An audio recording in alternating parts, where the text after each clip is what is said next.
আসসালামু আলাইকুম। আজকের সর্বশেষ সংবাদ জানাবো আমি নুসরাত। প্রথমেই জানিয়ে দেব সংবাদ শিরোনাম। চট্টগ্রাম বন্দরে ধর্মঘট প্রত্যাহারের পরদিন আটক আন্দোলনের সমন্বয়ক।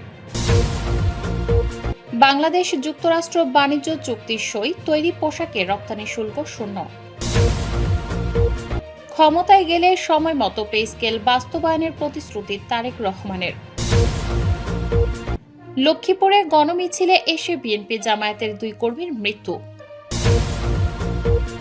জামায়াত প্রতারক দল, স্বাধীনতায় বিশ্বাস করে না বললেন সালাউদ্দিন আহমেদ। সর্বশেষ জানাবো, রাজনীতিতে পেশি শক্তি ও পুরুষতান্ত্রিকতার প্রভাব বৃদ্ধির ঝুঁকিতে প্রান্তিক ভোটাররা বললেন টিআইবি। শিরোনাম শুনলেন, এবারে বিস্তারিত। চট্টগ্রাম বন্দরে ধর্মঘট প্রত্যাহারের পরদিন আটক আন্দোলনের সমন্বয়ক। চট্টগ্রাম বন্দর রক্ষা সংগ্রাম পরিষদের সমন্বয়ক ইব্রাহিম খোকনকে আটক করেছে পুলিশ। সোমবার সন্ধ্যায় চট্টগ্রাম বন্দর এলাকা থেকে তাকে আটক করা হয়। বন্দরে চলমান লাগাতার ধর্মঘট কর্মসূচি প্রত্যাহারের পরপরই তাকে আটক করা হয়। ইব্রাহিম খোকন বন্দর জাতীয়তাবাদী শ্রমিক দলের সমন্বয়কের দায়িত্ব পালন করে আসছিলেন। নগর পুলিশের সহকারী কমিশনার আমিনুর রশিদ জানান, র্যাবের একটি দল ইব্রাহিম খোকনকে আটক করে বন্দর থানায় হস্তান্তর করেছে। যাচাই বাছাই শেষে পরবর্তী আইনগত ব্যবস্থা নেওয়া হচ্ছে। ইব্রাহিম খোকনকে আটকের ঘটনায় নিন্দা ও প্রতিবাদ জানিয়েছে চট্টগ্রাম শ্রমিক কর্মচারী ঐক্য পরিষদ। সংগঠনটির পক্ষ থেকে দেয়া এক বিবৃতিতে বলা হয়, শান্তিপূর্ণ সমাধানের পথ এড়িয়ে প্রশাসন শ্রমিকদের সঙ্গে সাংঘর্ষিক পরিস্থিতি তৈরি করেছে। বিবৃতিতে আরও বলা হয়, রোববার 5 জন শ্রমিককে গ্রেপ্তার করা হয়েছে এবং সোমবার ইব্রাহিম খোকনকে আটক করা হয়েছে। এতে পরিকল্পিতভাবে পরিস্থিতি উত্তপ্ত করার চেষ্টা স্পষ্ট হয়ে উঠেছে। বন্দর কর্মচারীরা নিউমোরিং কন্টেইনার টার্মিনাল ইজারা না দেওয়ার সহ 4 দফা দাবিতে আন্দোলন করে আসছিলেন। এ আন্দোলনের নেতৃত্বে ছিলেন ইব্রাহিম খোকন ও হুমায়ুন কবির। শুরুতে বন্দর জাতীয়তাবাদী শ্রমিক দলের ব্যানারে কর্মসূচি পালন করা হলেও পরে চট্টগ্রাম বন্দর রক্ষা সংগ্রাম পরিষদের ব্যানারে আন্দোলন জোরদার করা হয়। বাংলাদেশ যুক্তরাষ্ট্র বাণিজ্য চুক্তি সই, তৈরি পোশাকে রপ্তানি শুল্ক শূন্য। বাংলাদেশ ও যুক্তরাষ্ট্রের মধ্যে বহুল আলোচিত বাণিজ্য চুক্তি স্বাক্ষরিত হয়েছে। নতুন চুক্তির আওতায় বাংলাদেশি পণ্যের ওপর যুক্তরাষ্ট্রের শুল্ক হার কমে 19% নেমে এসেছে। পাশাপাশি তৈরি পোশাক খাতে রপ্তানি শুল্ক সম্পূর্ণ প্রত্যাহার করা হয়েছে। সোমবার চুক্তিটি স্বাক্ষরিত হয়। বাংলাদেশের পক্ষে বাণিজ্য উপদেষ্টা শেখ বশিরউদ্দিন এবং যুক্তরাষ্ট্রের পক্ষে জেমিসন গ্রিয়ার এতে স্বাক্ষর করেন। এ সময় জাতীয় নিরাপত্তা উপদেষ্টা ডক্টর খলিলুর রহমান ও বাণিজ্য মন্ত্রণালয়ের সচিব মাহবুবুর রহমান বাংলাদেশ থেকে ভার্চুয়ালি যুক্ত ছিলেন। চুক্তি অনুযায়ী যুক্তরাষ্ট্রে বাংলাদেশি পণ্যের রপ্তানিতে বিদ্যমান উচ্চ শুল্ক হার উল্লেখযোগ্যভাবে কমানো হলো। বিশেষ করে দেশের প্রধান রপ্তানি খাত তৈরি পোশাক শিল্পের ক্ষেত্রে শুল্ক শূন্যে নামিয়ে আনা হয়েছে, যা রপ্তানি প্রবৃদ্ধিতে ইতিবাচক প্রভাব ফেলবে বলে মনে করছেন সংশ্লিষ্টরা। চুক্তি স্বাক্ষরের আগে শুল্ক হ্রাস নিয়ে আশাবাদ ব্যক্ত করেছিলেন বাণিজ্য উপদেষ্টা। তিনি বলেছিলেন, আমরা চেষ্টা করছিলাম শুল্ক হার আরও কতটা কমানো যায়। আলোচনার ভিত্তিতেই চূড়ান্ত সিদ্ধান্ত হবে। ক্ষমতায় গেলে সময় মতো পে স্কেল বাস্তবায়নের প্রতিশ্রুতি তারেক রহমানের। ত্রয়োদশ জাতীয় সংসদ নির্বাচনে জয়ী হয়ে সরকার গঠন করতে পারলে সরকারি কর্মকর্তা কর্মচারীদের জন্য নির্ধারিত সময় পে স্কেল বাস্তবায়নের প্রতিশ্রুতি দিয়েছেন বিএনপির চেয়ারম্যান তারেক রহমান। নির্বাচন সামনে রেখে সোমবার বাংলাদেশ টেলিভিশনে দেয়া ভাষণে তিনি এ ঘোষণা দেন। তারেক রহমান বলেন, প্রতিটি সেক্টর ও সব শ্রেণী পেশার মানুষকে অন্তর্ভুক্ত করে স্বনির্ভর বাংলাদেশ গড়ে তুলতে তাদের পরিকল্পনা প্রণয়ন করা হয়েছে। তিনি বিএনপির প্রতিশ্রুত ফ্যামিলি কার্ড ও কৃষক কার্ডের বিষয়েও কথা বলেন। তারেক রহমান জানান, দেশের প্রতিটি পরিবারের জন্য ফ্যামিলি কার্ড ইস্যু করা হবে। প্রথম ধাপে অর্থনৈতিকভাবে পিছিয়ে থাকা ও নিম্ন আয়ের পরিবারগুলোকে সুরক্ষা দিতে ফ্যামিলি কার্ডের আওতায় মাসে 2,500 টাকা অথবা সমমূল্যের নিত্য প্রয়োজনীয় খাদ্য সহায়তা দেওয়ার পরিকল্পনা রয়েছে। সরকার গঠন করতে সক্ষম হলে শিক্ষিত তরুণ তরুণীদের জন্য 6 মাস থেকে সর্বোচ্চ 1 বছর অথবা কর্মসংস্থান না হওয়া পর্যন্ত বিশেষ আর্থিক ভাতা দেওয়ার সিদ্ধান্ত নেওয়া হয়েছে বলে জানান তিনি। বেকার সমস্যা নিরসনে ব্যাংক, বিমা ও পুঁজিবাজার সহ দেশের অর্থনৈতিক খাতের সার্বিক সংস্কার, অঞ্চলভিত্তিক অর্থনীতি চাঙ্গা করা এবং শিল্প ও বাণিজ্য দেশি বিদেশি বিনিয়োগ বাড়ানোর কথা বলেন বিএনপির চেয়ারম্যান।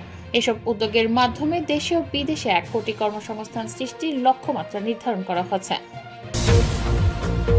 লক্ষ্মীপুরে গণমিছিলে এসে বিএনপি জামায়াতের 2 কর্মীর মৃত্যু।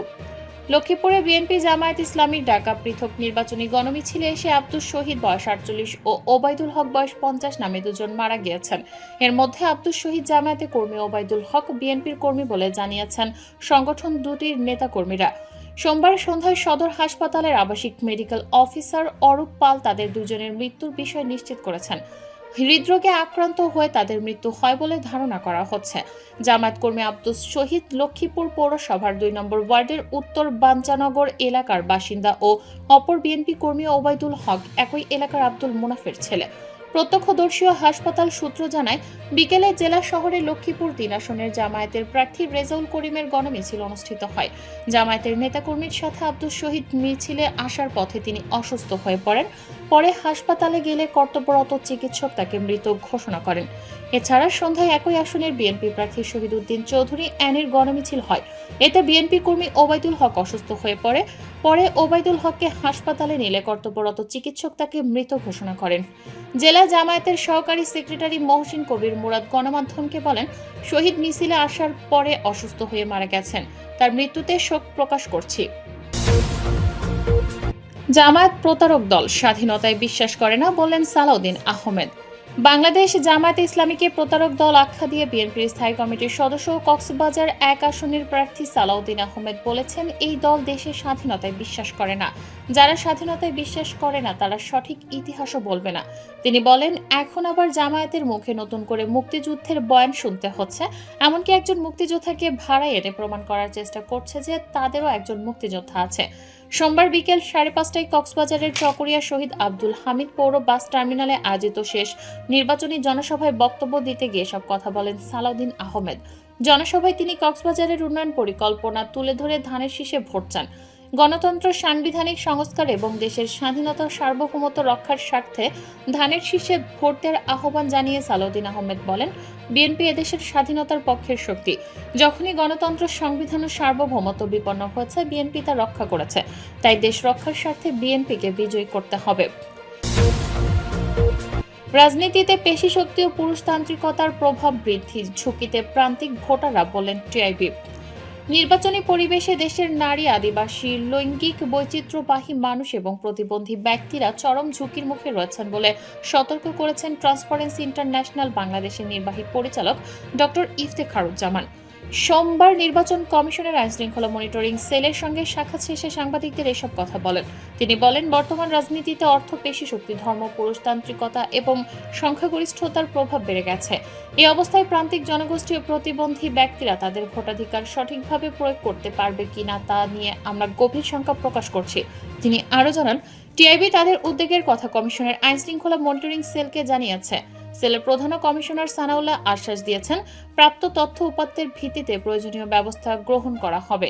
এছাড়া নির্বাচনী কেন্দ্রের ৪০০ গজের মধ্যে মোবাইল ফোন ব্যবহার নিষিদ্ধ করার সাম্প্রতিক সিদ্ধান্তকে অযৌক্তিক ও মাথা ব্যথায় মাথা কেটে ফেলার মতো বলে সমালোচনা করেছেন ডক্টর ইফতেখারুজ্জামান। তিনি বলেন, স্বচ্ছতা নিশ্চিত করতে প্রযুক্তির ব্যবহার বন্ধ না করে বরং এর অপব্যবহার রোধে কার্যকর পদক্ষেপ নেওয়া উচিত।